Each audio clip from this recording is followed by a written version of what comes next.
fly carefully into Lenten above, as the Theoros I have observed. Virtuous citizens of Akama, Finan of Ides, Elysiae, and the Outlander are heading toward us.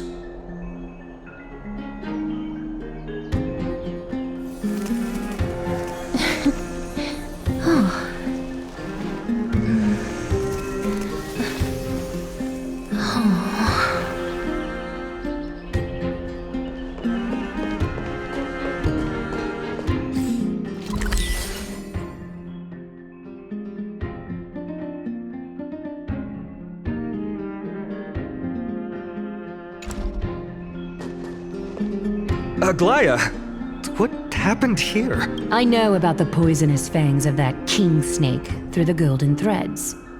In the past, I would be confident about keeping her in check, but I admit I am now unable to do so. What do you mean? It is no longer about eloquence or arguments. I have been a demigod for far too long that I hardly have any humanity left. Before I realized it, I have become no different from these hypocrites, no longer capable of relating to the people.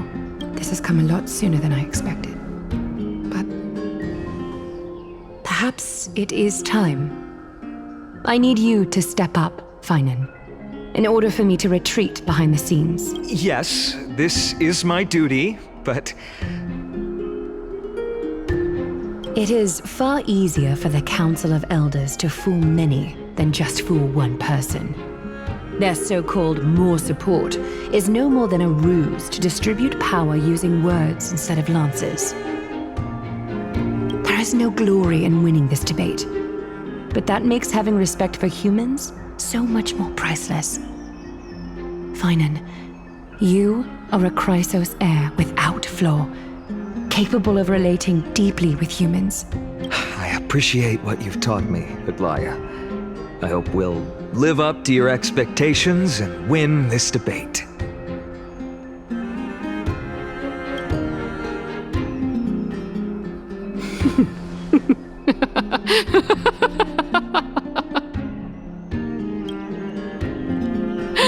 Oh, you've done well, Lord Calictus. Let me take over and personally close this debate for today. Dearest counselors, let it be known that I sorely miss the blissful times portrayed in lyrical poems. Back then, Amphoreus was home to nearly 1,000 cities, each with their own local faith, while gods walked the earth and shared close bonds with humans. Yet, in the present, people from all over are forced to leave their homeland to seek refuge in the holy city, where they hope to rest under Kefali's protection. All of us have long been in the same boat, with no way out of this plight. We didn't have a choice in the past, but now, the Council of Elders brings to the table a new possibility. All I have left is one question for you. Would you rather strive toward the unheard of Era Nova, or return to the prosperous Era Chrysia of our past? Make your choice. Now, which of the two would lead mortals to an ideal future?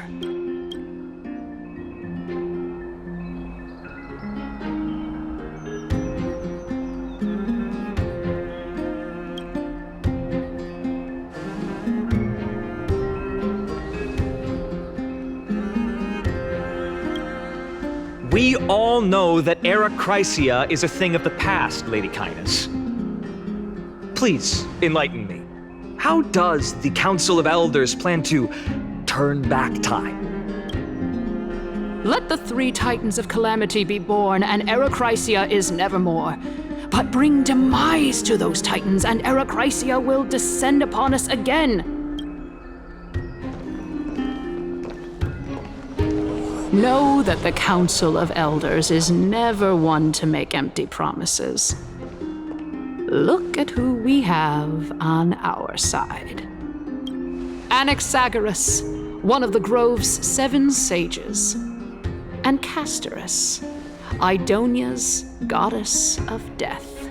With the help of these 2 heroes, I can promise all of you that Era Chrysia will exist once more. Aren't they Chrysos heirs? They're supporting the Council of Elders instead? It's clear from the start that these heroes do not get along well in their group. All the more proof that Aglaia is unfit to speak on behalf of every Chrysos heir. I am in favor of Era Chrysia. Era Chrysia!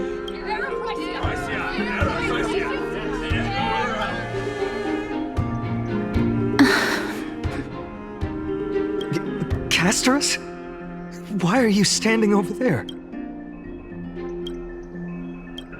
You finally arrived, Naxa. So have you, Kaz.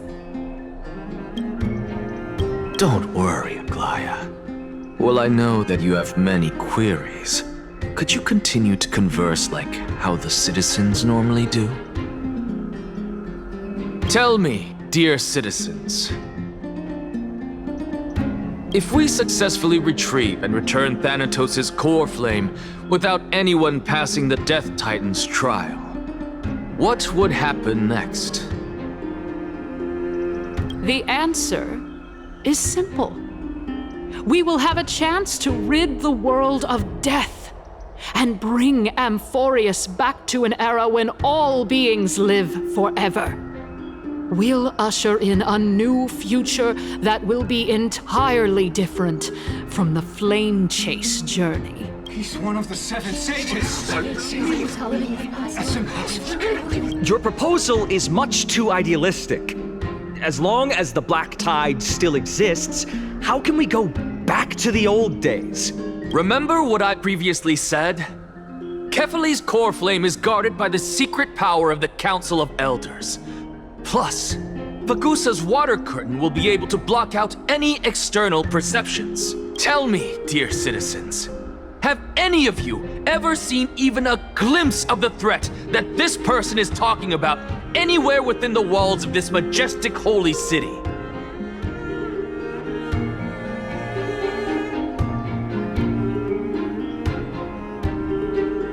Oh. Could it be that you heard that from the Flame Reaver themselves? Citizens, let's loudly sing the blessed hymn. Oh, beautiful old world, where are you now? Oh, legendary Era Chrysia, return to the mortal realm. After the destruction of the 3 Titans of Calamity, the flame chase journey will have to end. Era Chrysia! Yes! This is bad. The masses are now totally riled up. Anaxa, pray tell. Everything that you've mentioned hinges on the premise that we can find Thanatos' existence, right? Thank you, Lady Aglaia, for still caring about this city. However, dear citizens, we are truly fortunate and blessed. For Castorus, Idonia's goddess of death, will surely find Thanatos under my guidance. What? With that, I solemnly promise that the core flame Lady Castorus brings back will be personally managed by the Council of Elders. Thereafter, if we are able to garner the support of all of you at the Citizens' Assembly, we shall spare no effort in ensuring that the Era Chrysia will return to our world once again.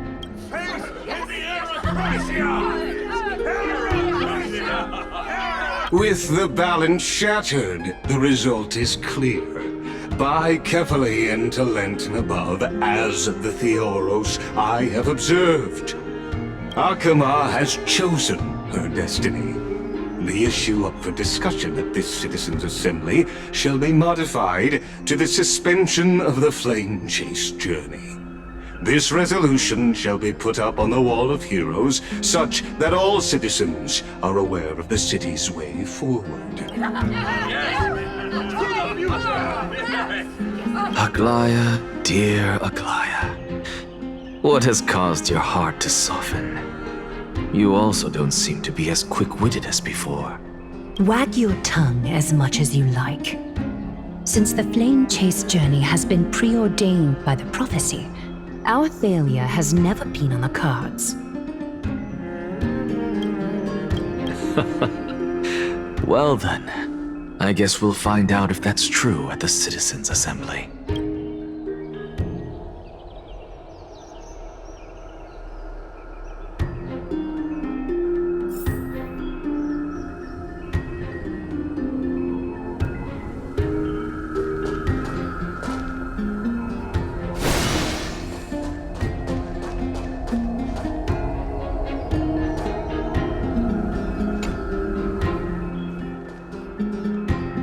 Well, it seems that when I sent you to look for Anaxa, I unintentionally facilitated your partnership with him instead. My apologies, everyone. I know that you have many questions to ask me. I will answer them to the best of my knowledge. In that case, please tell us as much as you can. In actuality, he showed me a past that was both long and heavy. The reason I say this is as I've mentioned earlier. The answer was hidden in my journey unto death. Anaxa, you were in the Netherrealm? Yes, I am but a living dead man now. But that's not important. What truly matters is, I overheard a conversation between heroes.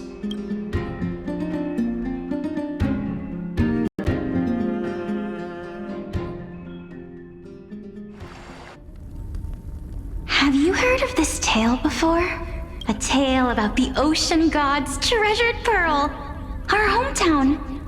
It was a seaside town which enjoyed the ocean breeze and glorious, peaceful times, thanks to the wit until one day, an evil dragon descended upon the town. Its wings were large enough to blot out the sun, while its claws were sharp enough to rip the waves apart. It barged into the tall tower and devoured the queen's beloved daughter.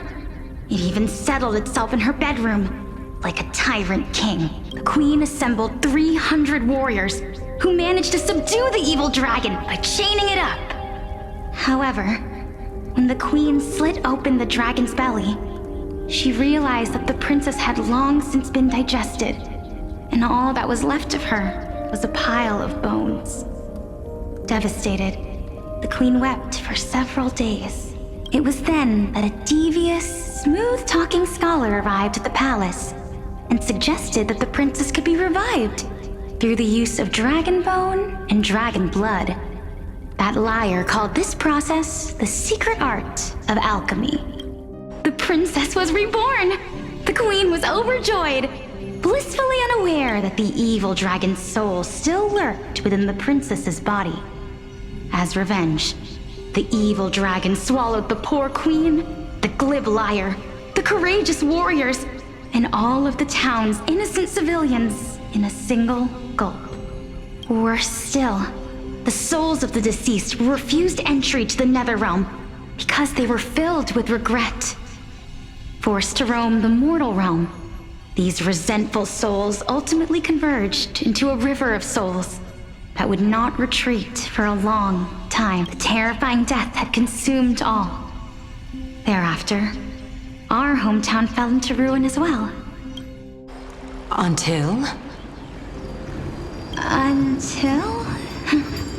Actually, I don't know what happened next either. Oh my. It seems that you still like to whet people's appetites even after all this time, Pelixia. So, according to your story, this is how I used to look? It's practically a mirror image. And yet, what exactly is this? A miracle that I created with alchemy. As for what it is and how I was able to accomplish it, I'll keep the answers to myself for now. Oh my goodness. Is this cliffhanger really necessary?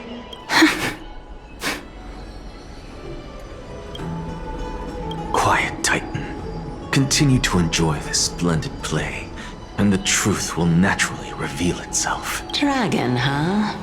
I've heard this legend before.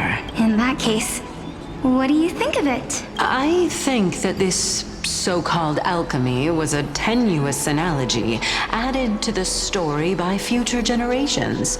After all, you've never heard of a tradition of alchemy in your hometown before, have you? Indeed. Before I left home to pursue my education, I never even knew that anybody was looking into this area of study. Therefore, we can just treat this tale as a fable told to young children. A fable, you say?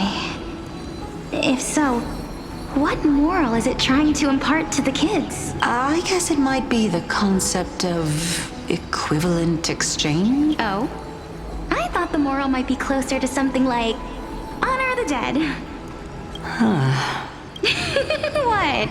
At a loss for words? No. I merely realized that we're both thinking of the same principle. If life is priceless, then there is hardly anything else in this world that is of equal weight to it, right? Indeed.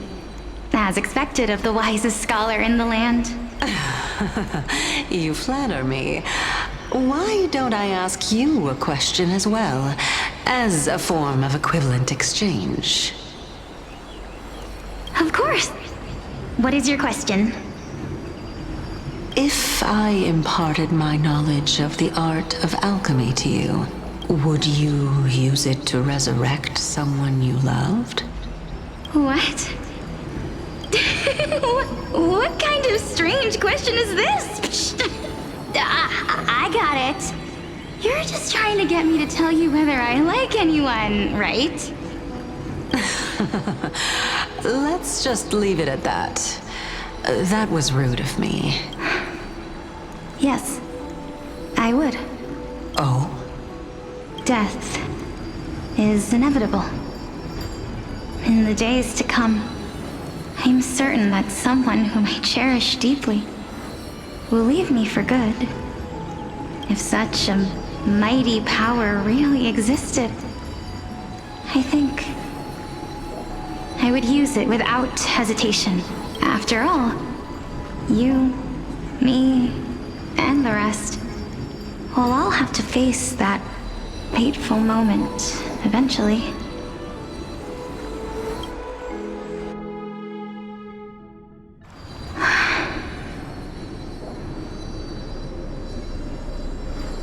My time is finally here. However, I am unable to complete the trial. You shall wither, and through that, the dead will sprout again from the remains, and be reborn with the dead flame. It is a pity that fate is such a cruel mistress. Is there no other way of interpreting those words? I'm afraid that the meaning is clear. Between my sister and me, one must pay the price. Our trial can only be completed when the one chosen sacrifices her life. I'm afraid that the prophecy might even have selected a pair of twins. For this. Fortune makes fools of us all. My sister is prepared to sacrifice herself. And yet, how absurd. My time is almost up, but I'm still afraid to welcome death. What should we do? If I'm ultimately not able to make up my mind... Since Chaos is willing to guide all of us and leave this trial to the end, there is still plenty of time for you to ponder. That's right. Don't allow the fog of an uncertain future to cloud your mind. Trial, prophecy, the topics that they're discussing seem familiar. But these three people must not have left their names in the epics. Otherwise, I would have some recollection of this.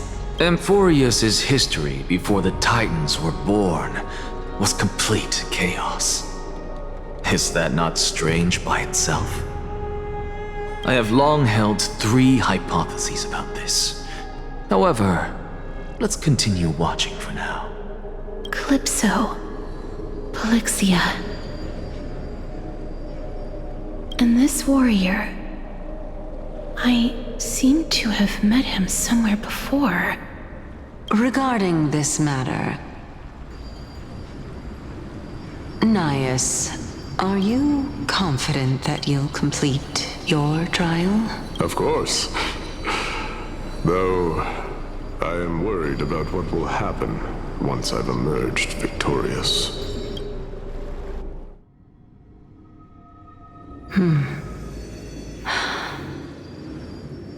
Looks like you have made up your mind. Yes, this is the safest... Completely separating courage, honor, tenacity, sacrifice, and reason. You really know how to make things difficult. Please, young lady, witness my fall and demise. Lady Calypso, you shall host the soul-rending ceremony. I do not understand. Why would you dare to sacrifice yourself for a future that you won't get to witness? Because this is our destiny. The power that resides within me is so intense that I will one day be engulfed by it. Furthermore, a valorous death before glorious return has always been the path I chose to walk. A journey I began long ago. If your sister or Chaos were in my position, I believe they would make the same choice as well.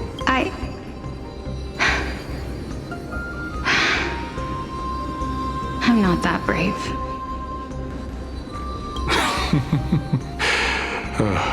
Despite being Death's chosen one, it seems you still don't know how to face it. Let's chat, young lady. Perhaps I shouldn't end my journey so hastily. Since there's still time, I'm not worried about letting fate wait a little longer. Of course. This warrior is Lord Nias. As the embodiment of Nikador's divinity, he entrusted his life to us and allowed humankind to end his madness. That means that what I'm currently seeing before my eyes is, in fact... Looks like one hypothesis of mine has already been proven true. These heroes are the true forms of the Titans, before they attain their divinity.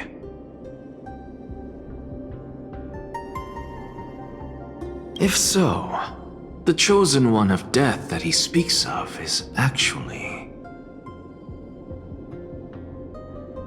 Polixia! Is the previous form of Thanatos? But her appearance... If this is true, as long as we can find out where she went, we'll naturally be able to figure out the location of the Death Titan. But before that, we first need to witness what ultimately happened to Lord Nias.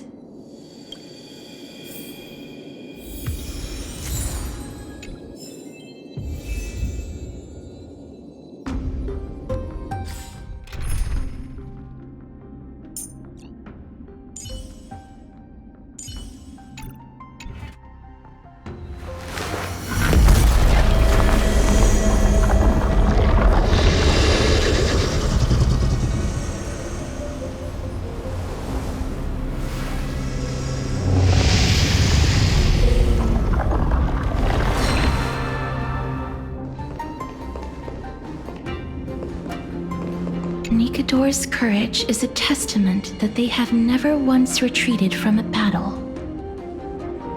I've heard that these words are still engraved in Castrum Kremnos even today. It didn't occur to me that they were actually part of an alchemical formula.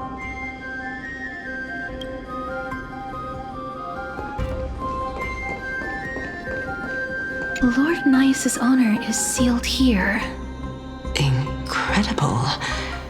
The honor in this child's soul is so light.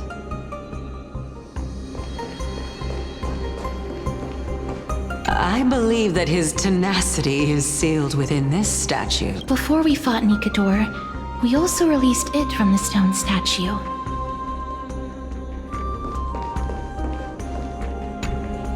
Honor, courage, tenacity, sacrifice. And finally, the only thing that remains is reason. Cheer up, young lady. There is no need to shed tears over a glorious death. All farewells in this world. No, young lady. As a warrior, I have witnessed too many bitter deaths. But now, all I feel is peace. I did not know Although only a sliver of your soul remains, you remain so optimistic. Or maybe the truth is that you aren't able to feel sorrow anymore. To be honest, I don't know either. But I am certain of one thing. This is not an acceptance of death nor apathy toward it. It's not even a feeling of despair. I am just enjoying what remains of my life to the fullest. Enjoying? Indeed. Along this journey that we've taken together, not only have I changed the world, I myself have also changed in the process. And now I have reached the journey's end. When I look back and see the grand epic that I've personally written, how could I not revel in that fact? But when you depart the mortal realm,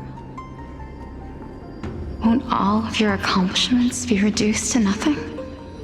Separation and death are two sides of the same coin. Reconciling this doesn't come easily for a mortal.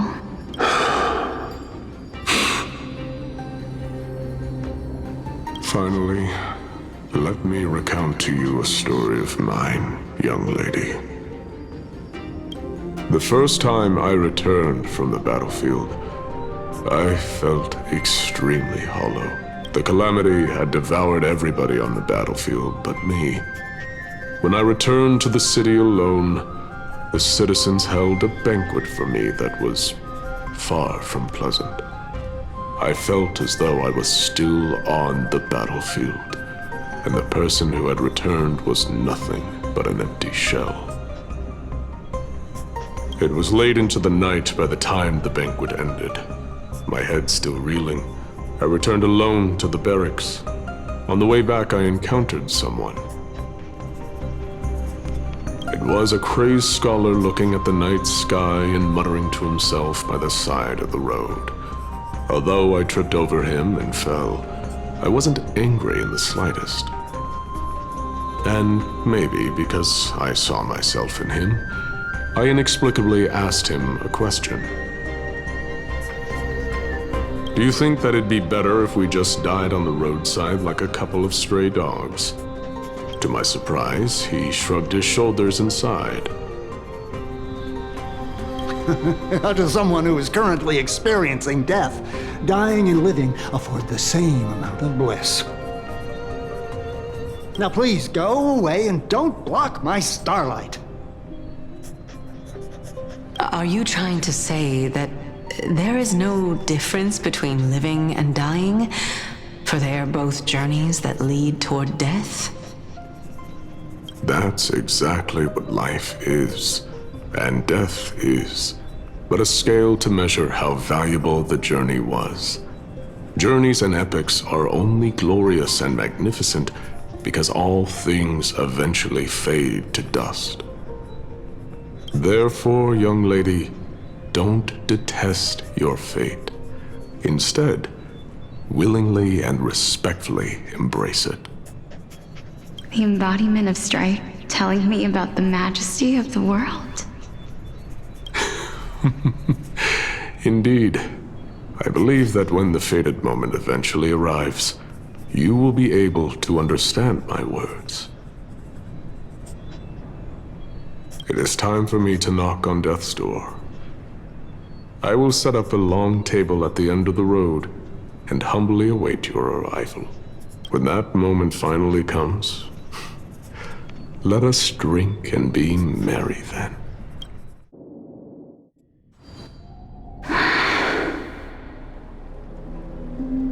I knew this day would eventually come.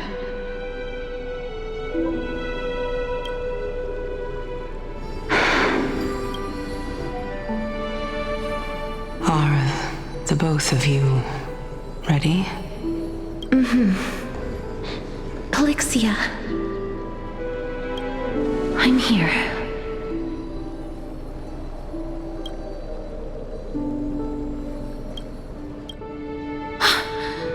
What?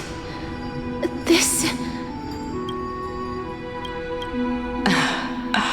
This is quite interesting indeed.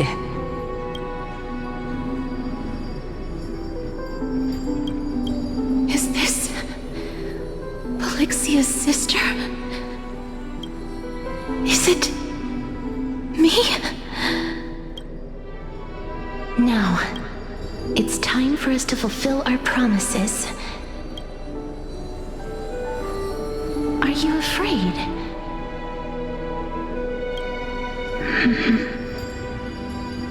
What are you afraid of? That I won't be able to do it. You shall wither, and through that, the dead will sprout again from the remains, and be reborn with the dead flame. As foretold in the prophecy, and according to our vows, once it all ends, we must face our fated moment head-on. Even if it was prophesied, do we have no say in the matter? It's so unfair. Why are we the only ones who are forced into mutual destruction? Let me do it, sister. Let me be death's sacrifice. I was never long for this world anyway. But you're different. I was the one who wasted your life after all. You're wrong, Polixia. I don't think that my life was wasted. Just the opposite. When I finally arrived at this destination and looked back at the journey I took, I discovered that flowers had long since bloomed along the path I walked. It was you who sowed the seeds for this sea of flowers, one that is more beautiful than the promised land at the end of the world. Besides, I have lived a fulfilling life. Even though I was fated for sacrifice, none of the things that I've experienced will dissipate. Instead, they'll forever live on as memories inside your head. Will they not? How could my memories of you ever compare to the actual you?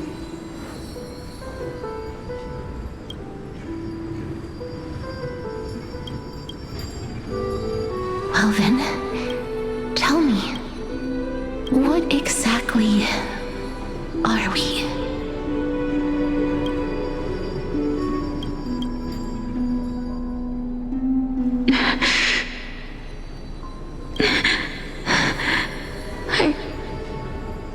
I don't know. I don't know either. But regardless of what the answer is, regardless of how we're shaped by others, or even by this world, ever since we were born, the fact that we existed was predestined, and nothing could erase it. This is why I will always, always be by your side. We're twins, after all.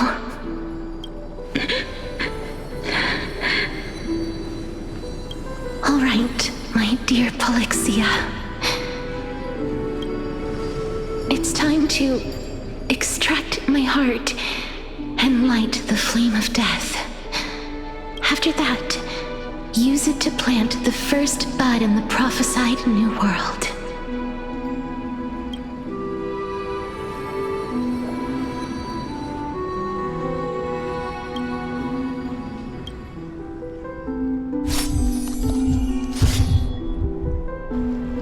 If I imparted my knowledge of the art of alchemy to you, would you use it to resurrect someone you loved?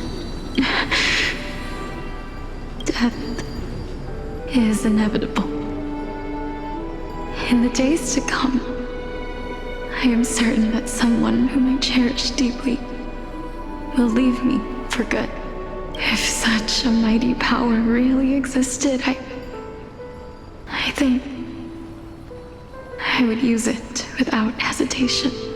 Even now, my answer remains the same. This is why, sister, I promise you, in the prophesied new world, I shall plant the first bud on your behalf. Go now. Return to the ocean god's treasured pearl, our hometown. I shall open wide the entrance to the nether realm and grant you a second life. The living beings on this earth shall respond to my call and lead you to the sacred daylight. Remember, do not look back on the land of the dead, and do not stop moving. In the new world promised by the prophecy, march toward your new life. Ask for the price of our equivalent exchange. Let me be the one to pay it. Everybody, we've come to the end. Unfortunately, I am not compatible with the Supreme Being, so I was unable to completely fuse their soul into my own body. However, being able to glean all this from them is exciting enough. I'm certain of this now. Before the Titans that we are well acquainted with were born, a group of heroes roamed the land. These heroes followed a prophecy and took possession of divine authorities one by one, until they eventually became the pantheon of the new world, just like the flame chase journey of today. Amphoreus' history is cyclical in nature. What a startling revelation. This means that the demigods, who bear the core flames, will also become the new titans at the world's end, thereby shaping a new world? I believe that this is the truth behind the Era Nova as mentioned in the prophecy. This is utterly unbelievable. Besides, those twins in the past, even if they really are Thanatos, their whereabouts are still unknown even today. Are their whereabouts truly unknown? Didn't Polixia mention that seaside town, the birthplace of alchemy and the tale of the dragon? In our world, there exists a city which perfectly matches that description. Styxia. But the people there worship Vagusa and bear no relation to Thanatos. I have also never been to that place, as in the time of Idonia, it had long turned into underwater ruins. Take this. This is... the new Sporist masterpiece, the Philosopher's Stone. It was made by transmuting all of the sages' wisdom into a single entity, with their flesh and blood as its foundation. Remember? I've mentioned before that the art of alchemy is all about conversion, tempering, and ascension. This process also applies to the pursuit of truth. Regardless of how unbelievable this sounds, The truths of the world have been refined from the impurities. Think about the story of the dragon. This stone will lead you to your real hometown, allowing you to reform the door to the nether realm and discover Thanatos' fate. You still look as confident in your victory as ever. But what if your conjecture is wrong? Simple. I shall merely admit to the entire world that my experiment was a failure. However, my line of thinking will not fail because I have already planted the seeds of doubt into the hearts of the masses. Actions speak louder than words, Castorus. With the assembly about to begin, don't forget the promise you've made. I've already searched for so long. I'm willing to try one more time. While we converse, her life is also slowly slipping away. But before I leave, I have another question. What exactly did we witness just now? That was the world imprinted in Kefali's soul. If we are to prove its existence, you must take the final step. Go. Do not disappoint me. I understand. Hey, child of humanity. Don't get antsy. I still remember the question you posed to me. As a scholar, I do not wish to offer up ambiguous conclusions. Let's discuss this topic again when she manages to find the evidence. I merely wanted to ask, was that stone transmuted from your heart? If so, rebirth is no longer an option for you. Why not? When I was a child, I lost someone dear to me. When I was a teenager, I lost my faith. A while back, although you saved my life, I also lost my soul in the process. Now I'm merely forsaking my body. What's the big deal? Why are you always finding ways to die? Isn't it good to be alive? This is but a necessary sacrifice on my path to transform into the purest of them all. Can someone who's dead even claim to be the purest of them all? Furthermore, if your hypothesis is proven correct, does it not just confirm that the myths are true, and thereby invalidate all your theories? No, it's just the opposite. If my hypothesis is correct, it means that I can actually ascend to godhood and reshape this absurd world that you all have created.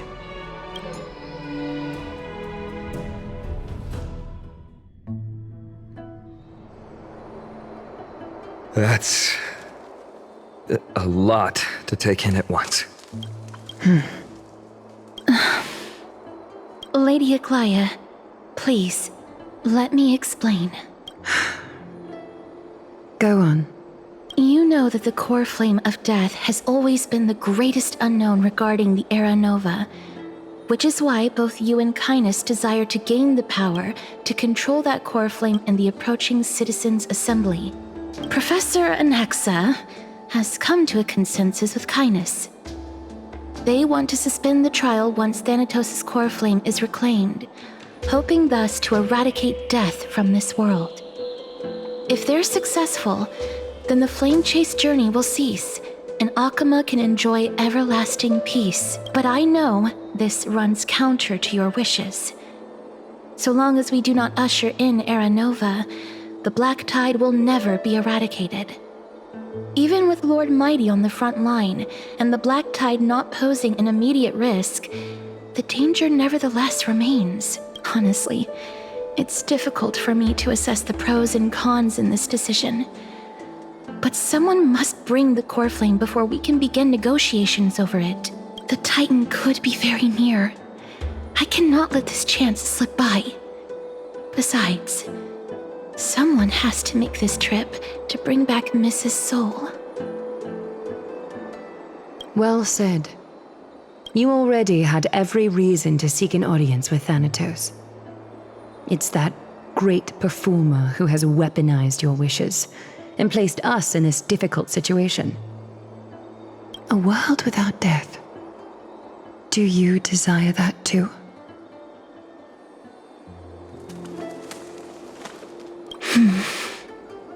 If fate dictates that my path must oppose yours, I will do all I can to resist it and protect what I aspire to achieve.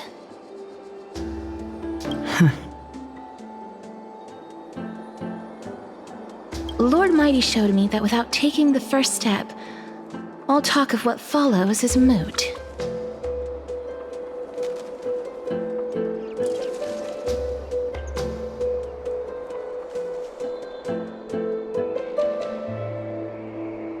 I am not going to punish her for that. I have always hoped to hear you speak your mind, Cass. And I am glad to have heard your true thoughts, Styxia. I visited that place in the past. Though it is now an island surrounded by the river of Soul's torrents, it's not hard to see its former splendor. Go. I will not stand in your way. As for you, you are someone who has cheated death. I believe you have more than enough reason to make the trip with Casterus and meet the god of death himself. Casterus, I too look forward to your journey. I wonder what kinds of new interpretations your completed story will bring to the Flame Chase journey. Thank you, Lady Aklia. I hate to put a damper on this heartwarming moment, but if Styxia is now an island surrounded by the river of Soul's torrents, then how do we find a way in? Lady Treeby is probably... The answer is quite simple. In the myths, Zagreus once made the domain of the dead their treasure vault. That is to say, they could enter and leave the nether realm as they pleased, and if they could do that, then it follows that the demigod who inherited their divinity must be capable of the same. I'll see you at Marmorial Palace at Action Hour tomorrow. Cypher shall be your guide to finding that ancient city.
I saw the spell the professor carved on his body.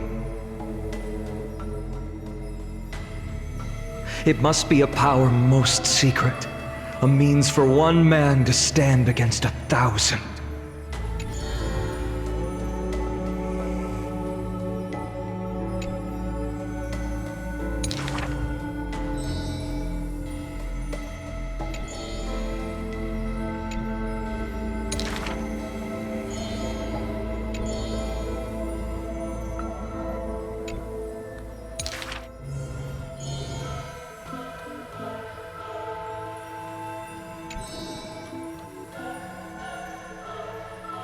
Creation is the Titan's work, and slavery is the Titan's manacle. When imitating divine evil, there's no need to invest reason, most pinnacle.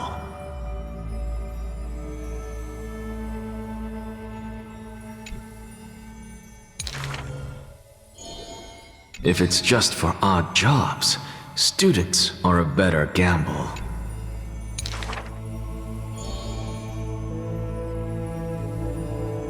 For a wise one, 5 answers reveal creation's secrets, the truth hidden and bold.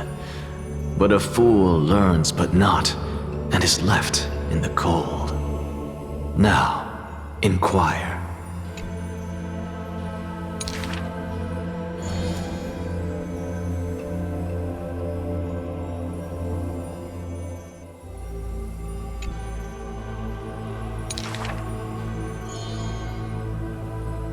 He is panicked by the flow of time, for his work is yet done, yet to implement.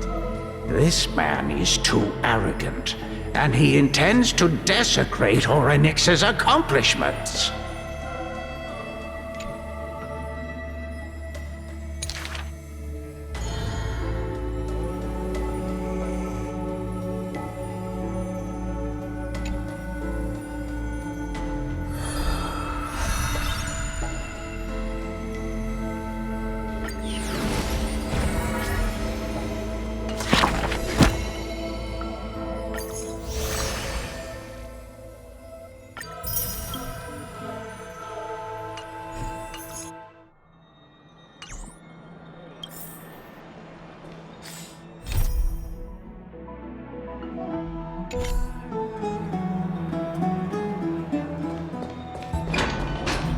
Hey, friend! Is the debate finally over? Did you win?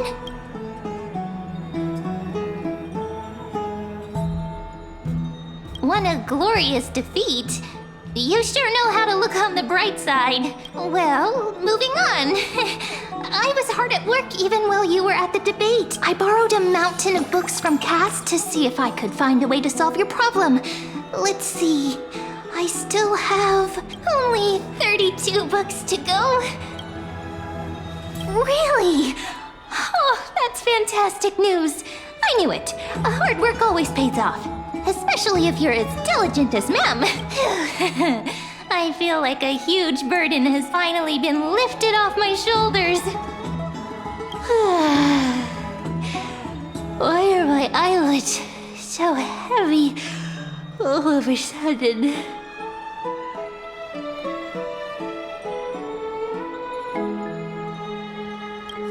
You're right. Then I'll go back to...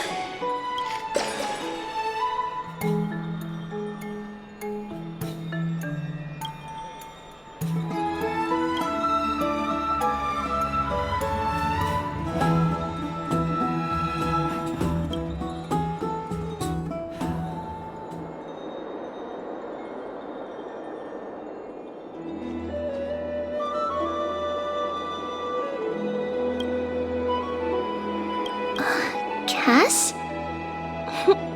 What a surprise. Lady Treeby. Is something troubling you?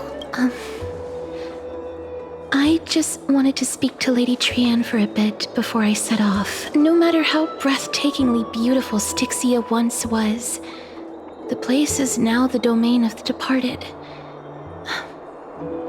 There is no telling what we'll encounter there. I don't want to have any regrets. Has anyone told you that your eyes are sparkling today? Is that a figure of speech?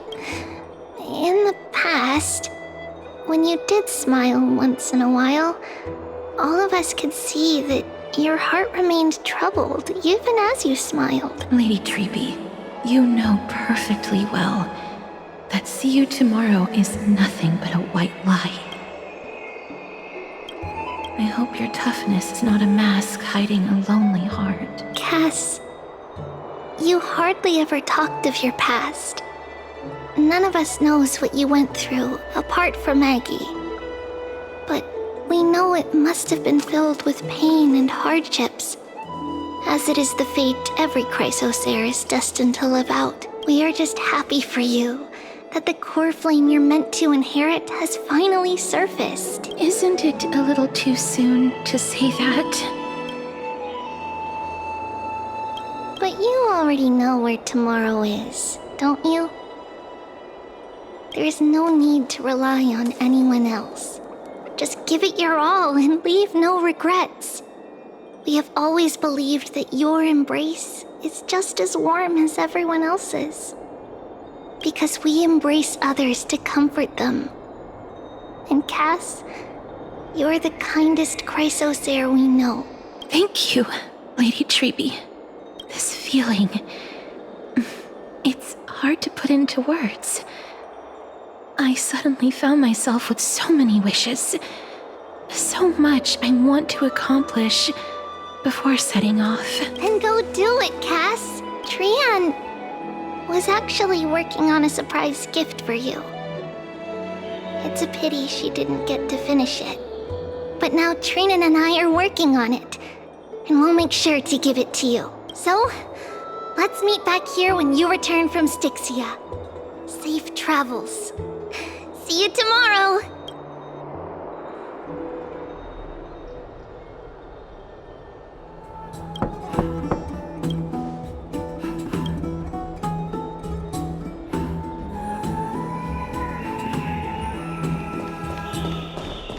It's me.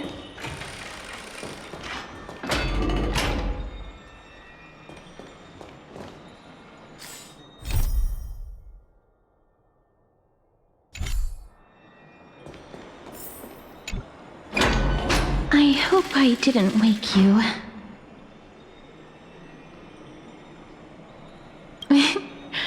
I'm glad to see you're as full of life as ever. I'm here because of private matters, actually. If it isn't too much to ask, I'd really like it if you could come along with me to retrieve something.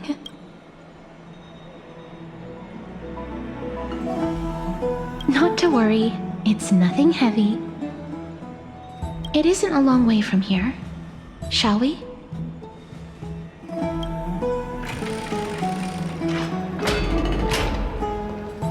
I'd love to go in and take a look.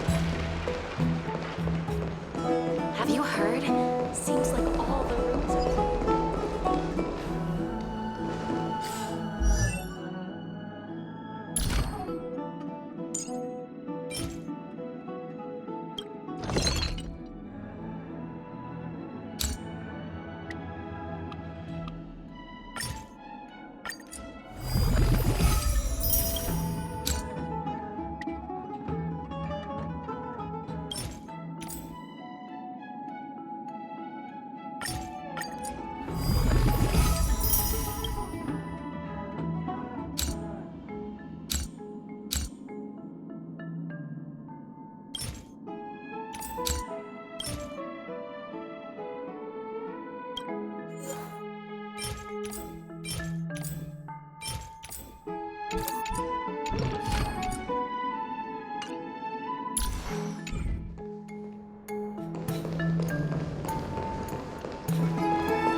The streets are packed. It seems the vote to pause the flame chase journey has begun.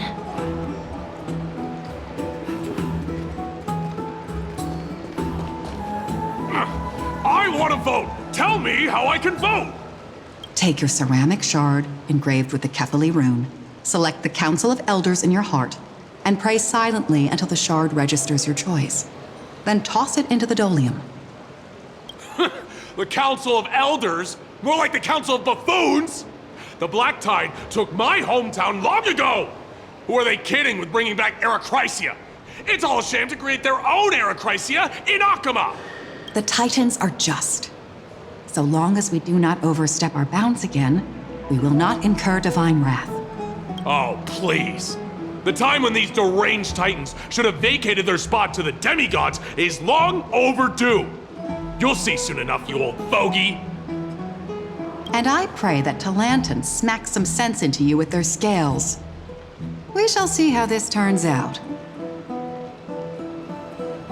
That was quite a spectacle.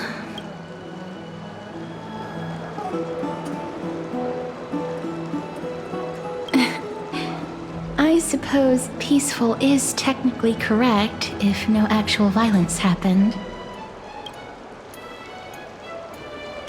To this day, I still find it almost unreal that Akama is the only place illuminated by light amidst the crumbling ruins of Amphoreus.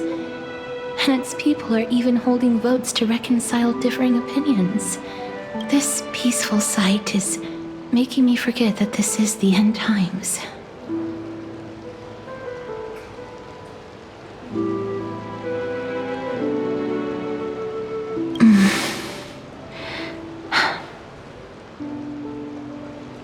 Before coming here, I had lived for many years in Idonia, a city of rime and frost. The people there were devotees of Thanatos, and were well known for their unique burial rites and traditions.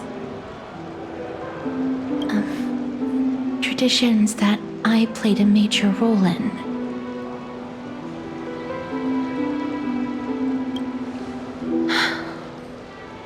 Yes. You now know me as the Mortician of Akama. But back in those days, I was Idonia's Maiden of War. I was trudging across the frosty plains on my own when the Idonians found me. They saw the curse in me as a blessing from Thanatos, and believed that my hands could correct the Arachrysia's mistake and lead them to meet the great god of death. They provided me shelter, but in return, I was expected to grant merciful deaths to war captives, prisoners bound for execution, and heroes alike.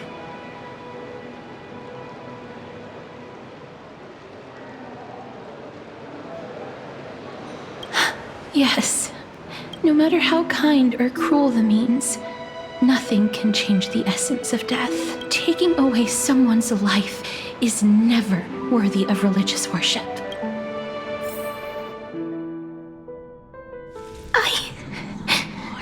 I can't do it. Their voices, they pierce my ears. The pleading. Thanks.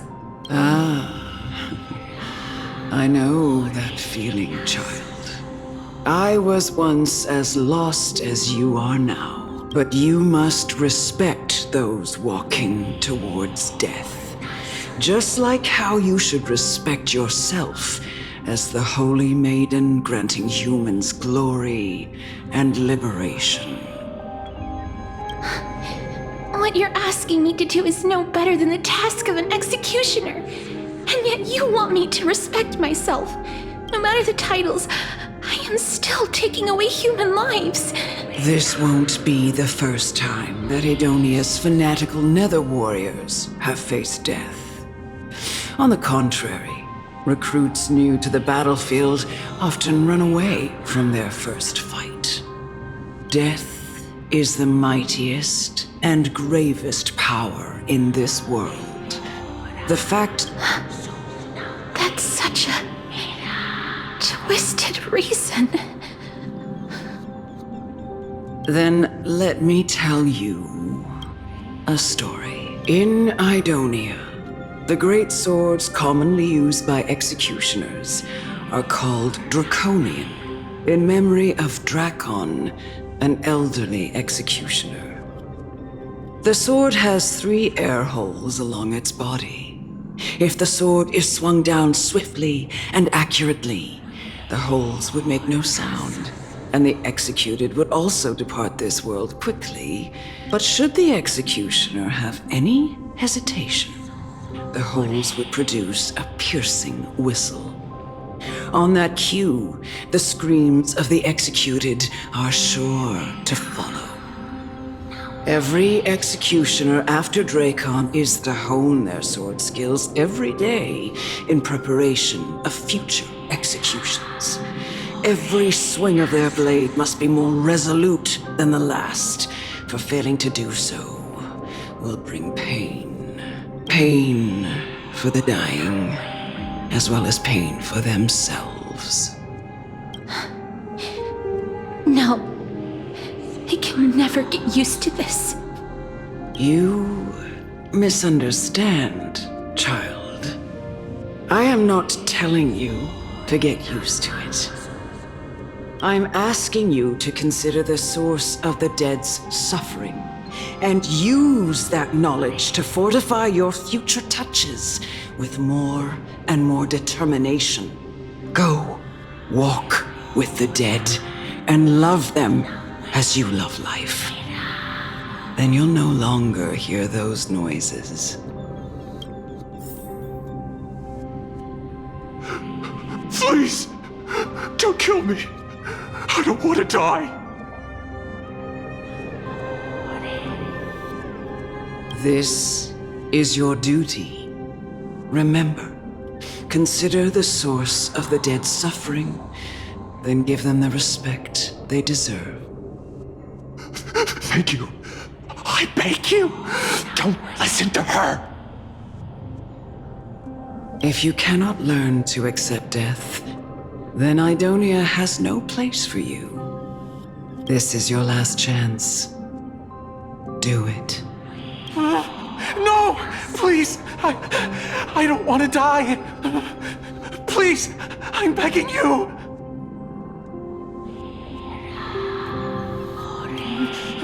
No!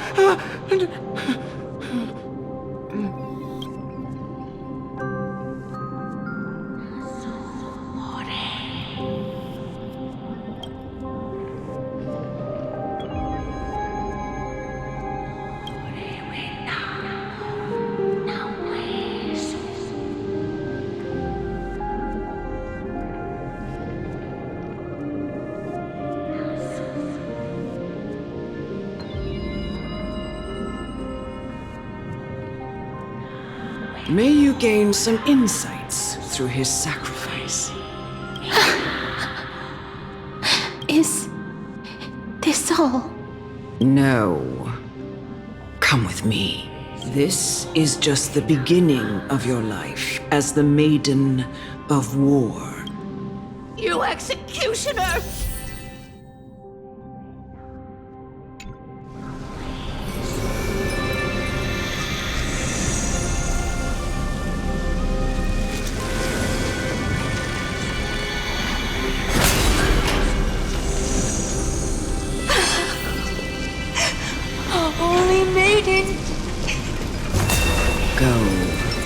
Grant her glorious death.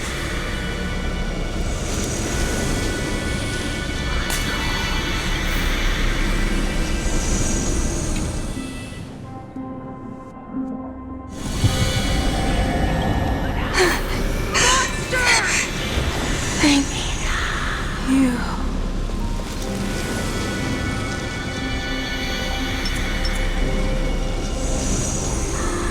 Do it then, executioner. You...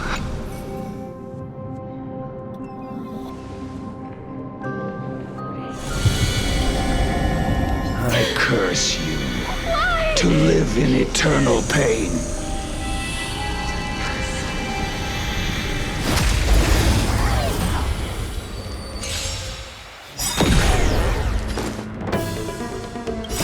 Embrace a new life.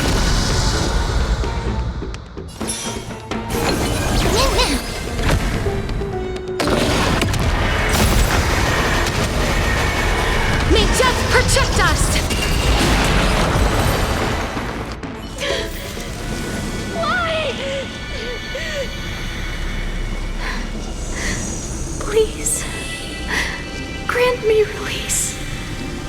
You know what to do.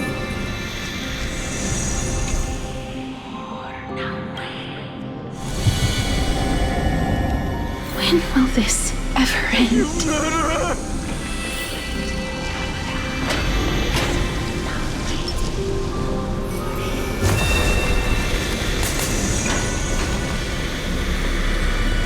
Come. What are you trying to do with me? I have aged. The time has come for me to heed the summons of Thanatos and journey to their domain, the final resting place of every Idonian. You're not that old yet. You still have many, many years ahead of you. No. I'm already dead, for I have come to fear my declining health and impending death.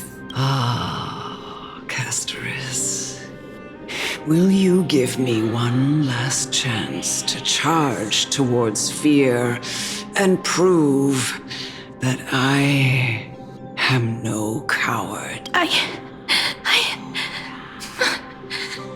can't take this anymore! It was I who brought you here from the frosty plains and set your farcical fate in motion. It was also I, Chief Executioner of Idonia, who forced the heavy duty of executing others onto you. I've always known that you have doubts and even anger. I never had a choice. Indeed.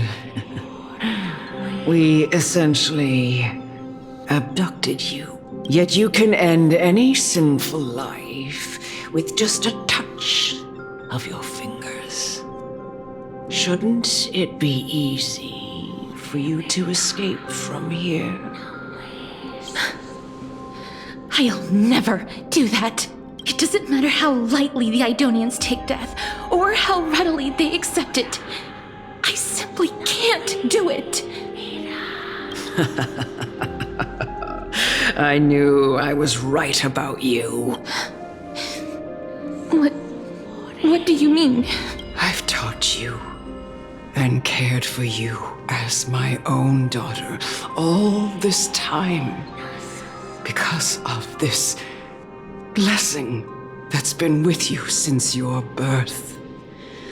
I know no one else in the world would understand the weight of life and death more than you do. In the eyes of an Idonian, death is the end of all life. A destination we will all eventually reach. Humans should not resist it, but learn you can only live your life to the fullest after understanding this principle. And when you do, even if you eventually leave Idonia's protection, even if you must carry the curse forever, you can live with your head held high, like everyone else. No! How can I? Come now. It's time. I've already taught you all that I know. Show me that you are a fitting holy maiden, or at least that you possess the resolve to become one. Come now. It's time. I've already taught you all that I know. Show me that you are a fitting holy maiden, or at least that you possess the resolve to become one.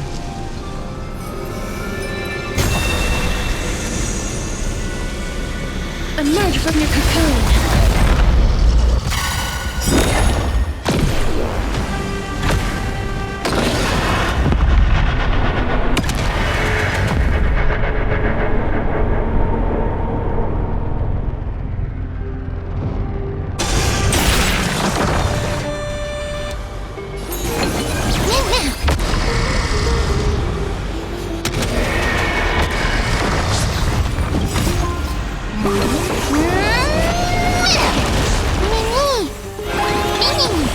Life is not so fragile. Darkness with me!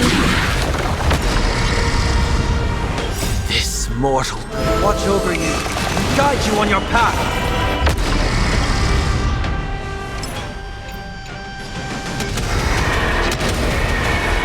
May death protect us!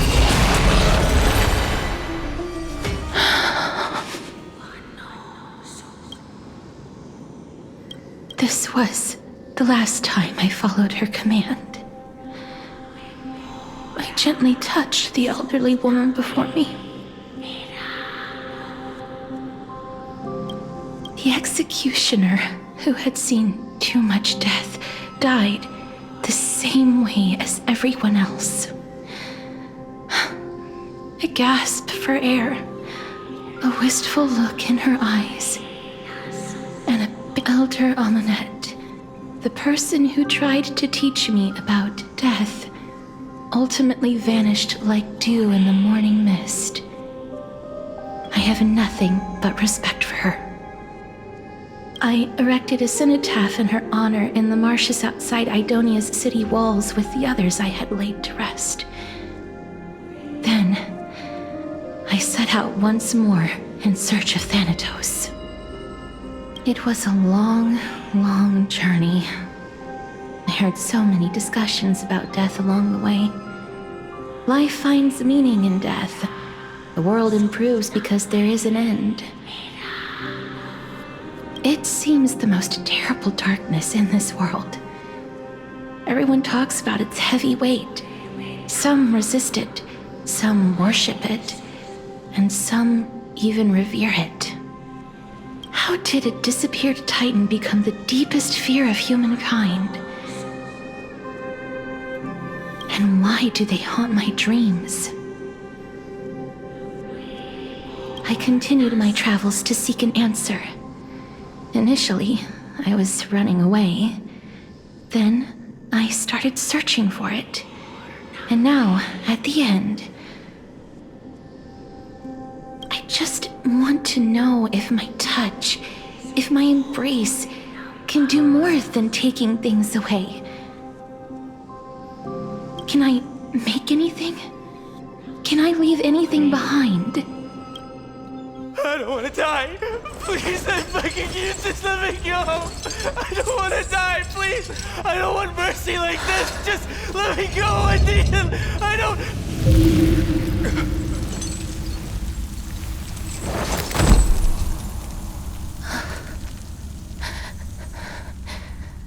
I hate these icy hands.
The Reaper has blessed your hands.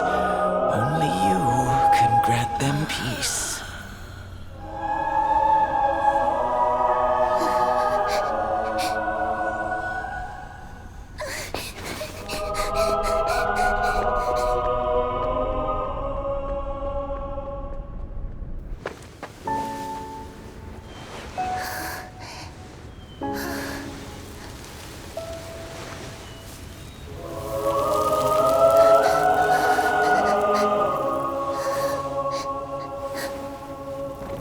Embrace death. Walk alongside it.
that you, Castoris?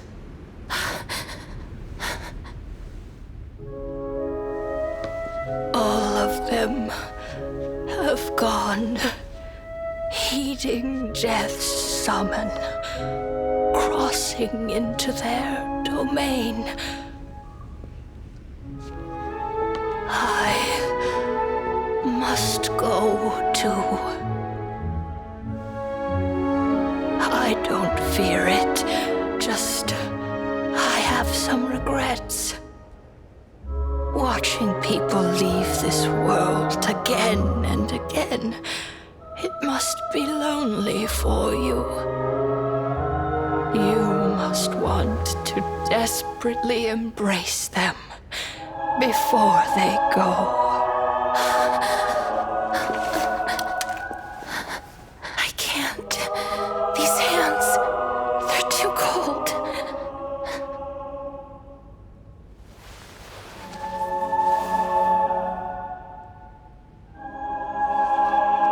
But Big Sister Castoris, your hands are so warm.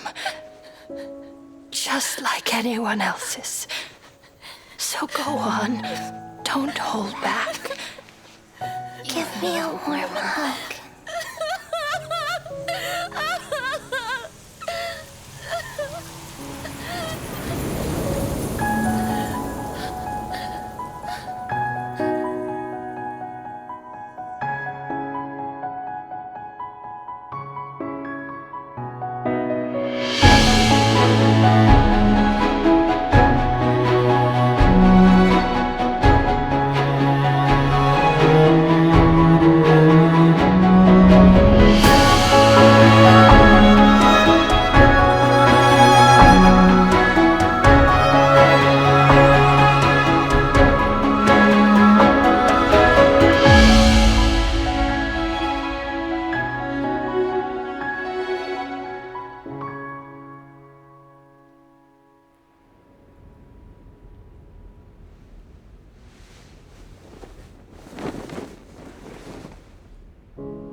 Like these really be warm?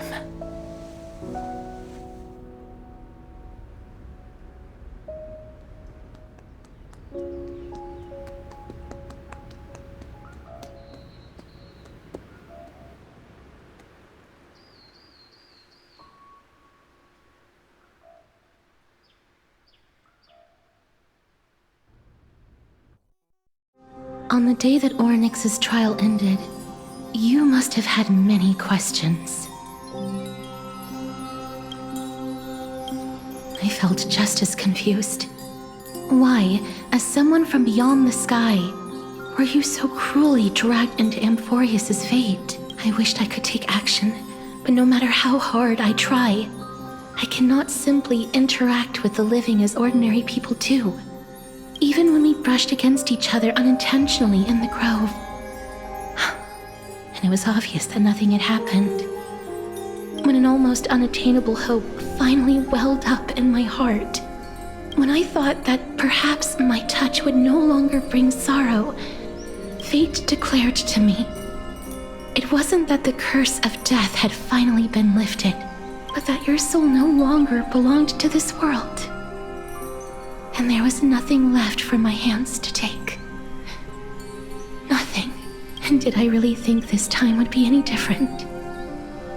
It's not that I don't understand this reality, just that I'm unwilling to accept it. Having walked such a long road, I am still unable to find the answer to life and death. I am resigned to eternal despair. Anything I wish to hold on to, death will inevitably wrest from my grasp. From that moment on, I lacked the courage to confirm it again. Until Orynyx laid bare the cruel truth before us.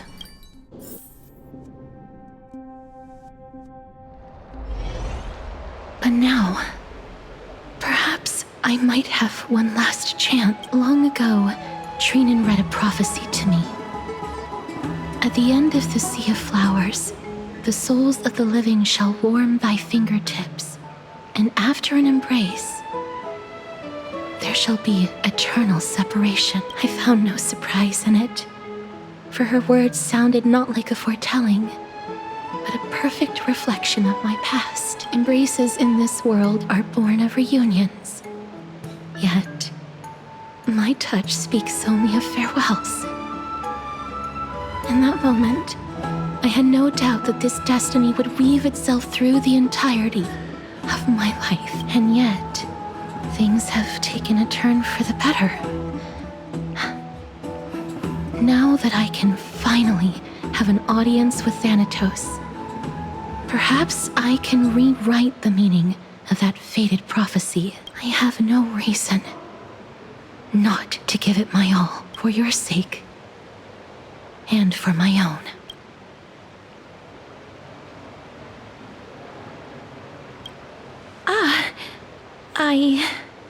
I'm sorry. I probably said too much. I hope I didn't make you uncomfortable.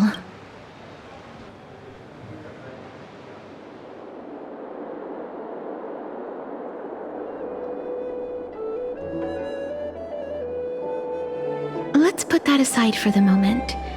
We've arrived. I want to retrieve a small gift I specially prepared for you. I made it myself, like the trinket I gave Lady Trianne. I want to leave something for everyone, if possible. The journey to seek an audience with the Death Titan cannot be an easy one. I want to make full use of every moment I have before we depart, so that I don't have any regrets. Then, perhaps you can have a look at it first. You don't have to take it if you don't like it. Look, it's right there. Huh? Where did it go? What's going on?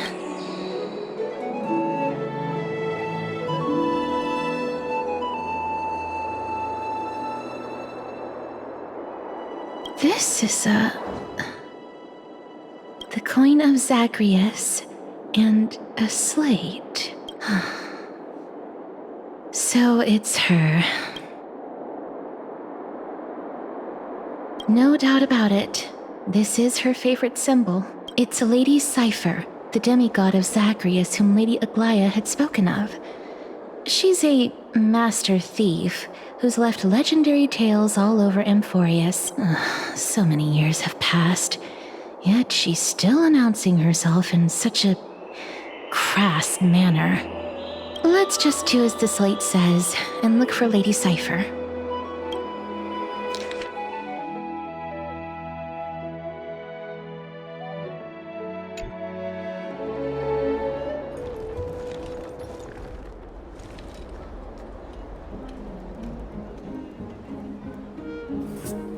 Look, it's right there.